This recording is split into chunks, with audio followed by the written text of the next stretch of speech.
Allergy കാരണം relationship പോലും ഇല്ലാണ്ടാവുന്നതാണ് doctor പറഞ്ഞത്. അലർജി കാരണം മനുഷ്യർ സൂയിസൈഡ് ചെയ്യാൻ പോയി എന്ന് പോലും ഡോക്ടർ പറഞ്ഞു. കേൾക്കുമ്പോൾ നമുക്ക് തന്നെ ഒരു ട്രോമറ്റൈസ്ഡ് ആവുന്ന ഒരു സിറ്റുവേഷനാണ്. അലർജി ഉള്ള ഒരാളെ കല്യാണം കഴിക്കാൻ പോകുന്ന ഒരാൾ അറിഞ്ഞിരിക്കേണ്ട കാര്യങ്ങൾ എന്തൊക്കെയാണ്? അത് വളരെ വാലിഡ് ആയിട്ടുള്ള ഒരു ക്വസ്റ്റ്യൻ ആണ്. കാരണം ഇത്രയും ബുദ്ധിമുട്ടുകൾ അനുഭവിക്കുന്നുണ്ട് എന്നുള്ളത് അയാളെ ആദ്യം നമ്മൾ കൃത്യമായിട്ട് ബോധിപ്പിക്കണം. അതായത് എനിക്ക് രാവിലെ എഴുന്നേറ്റാൽ കുറച്ച് സമയം എനിക്ക് വേണം. ഞാൻ ചിലപ്പോൾ കുറച്ചു നേരം തുമ്മലും കാര്യങ്ങളും അതെ, അലർജിക്കാർക്ക് പലപ്പോഴും ഈ ടൈം അതാണ്. രാവിലെ തന്നെ ചായ വേണം എന്ന് പറഞ്ഞാൽ ആ സ്ത്രീക്ക് ചിലപ്പോൾ ബുദ്ധിമുട്ടായിരിക്കും. കാരണം ഈ തുമ്മൽ രാവിലെ സ്റ്റാർട്ട് ചെയ്യുന്ന ഒരു കാര്യമാണ്. അല്ലെങ്കിൽ നമ്മൾ ഒരു ഫംഗ്ഷൻ വരുന്നുണ്ട്, ആ ഫംഗ്ഷൻ സമയത്തായിരിക്കാം ചിലപ്പോൾ സ്ത്രീക്ക് അലർജി ട്രിഗർ ആവുന്നത് വരുന്നത്.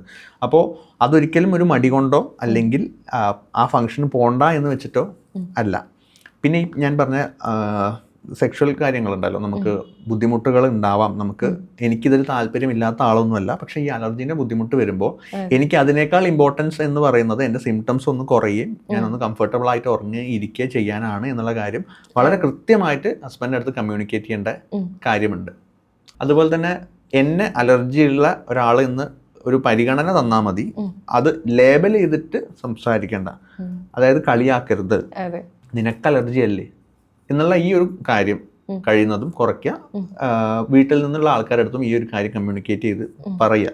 കാരണം ആൾക്കാർ മരുന്നെടുക്കുന്നത് പലപ്പോഴും അവരുടെ അസുഖത്തിനെ പറ്റിയിട്ട് ആലോചിച്ചിട്ടല്ല, ബാക്കിയുള്ള ആൾക്കാർ എന്ത് പറയും എന്ന് വെച്ചിട്ട്. അതിപ്പോൾ അലർജീൻ്റെ അല്ല, എന്ത് കാര്യത്തിലും ഈ ഒരു കൺസെപ്റ്റിൽ ജീവിക്കുന്ന ആൾക്കാർക്ക് എവിടെയും എത്താൻ പറ്റില്ല. അവരുടെ ആവശ്യമാണോ അലർജി മാറേണ്ടത്? അല്ല, നമ്മുടെ ആവശ്യമാണ് അലർജി മാറേണ്ടത്.